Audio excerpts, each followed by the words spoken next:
May 18th, 2017. A night of music turned into a night of mourning. Chris Cornell, the golden voice of Soundgarden, Audioslave, and Temple of the Dog, was found dead in his hotel room after a concert in Detroit. The world was told it was suicide, but as more details surfaced, many began to ask, was it really that simple? Born July 20th, 1964, in Seattle, Washington, Chris Cornell grew up during the rise of grunge.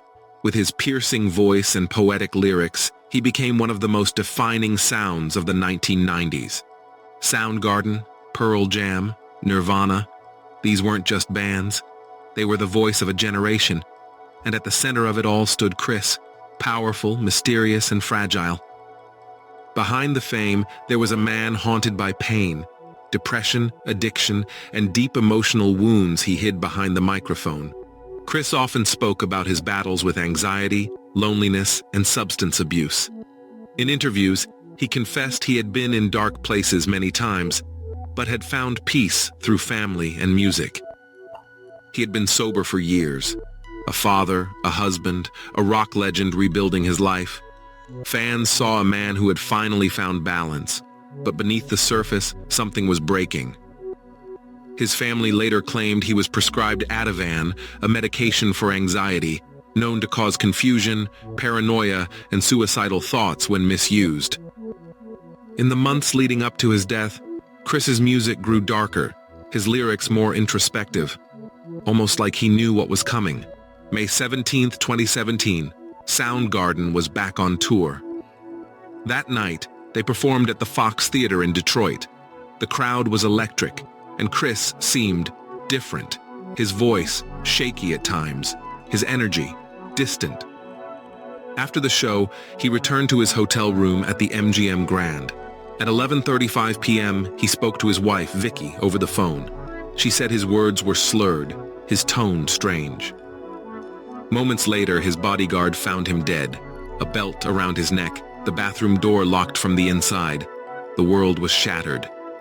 The medical examiner ruled it suicide by hanging, but from the very beginning, things didn't add up. His family publicly disputed the suicide ruling. They believed the prescription drug Ativan, not depression, caused his erratic behavior that night. But that wasn't the only theory. Some claimed Chris had been working on a secret project, a documentary exposing child trafficking in Hollywood and the music industry. He was reportedly collaborating with another rock icon, Chester Bennington. 2 months later, Chester Bennington was found dead in almost the same way, on what would have been Chris's 53rd birthday. 2 friends, 2 deaths, 2 identical methods. Coincidence or connection? Supporters of the trafficking documentary theory claim both men were silenced. Others believe it was a tragic ripple of shared trauma, one man's death pushing the other over the edge. To this day, no one knows for sure. After his death, tributes poured in from all over the world. From Metallica to Pearl Jam, every rock musician bowed their head for Chris Cornell. He wasn't just a singer. He was a poet, a man who gave a voice to the pain inside millions. Songs like Black Hole Sun and Fell on Black Days became eternal reminders of his depth. His wife and children continue to fight for truth and to carry his legacy through mental health awareness foundations and music education programs. Chris Cornell, a voice that rose from darkness and touched the heavens.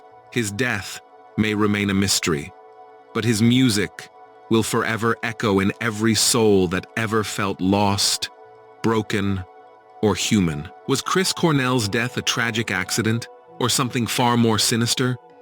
Tell us what you believe in the comments, and don't forget to like, share, and subscribe for more untold stories of unnatural and mysterious deaths.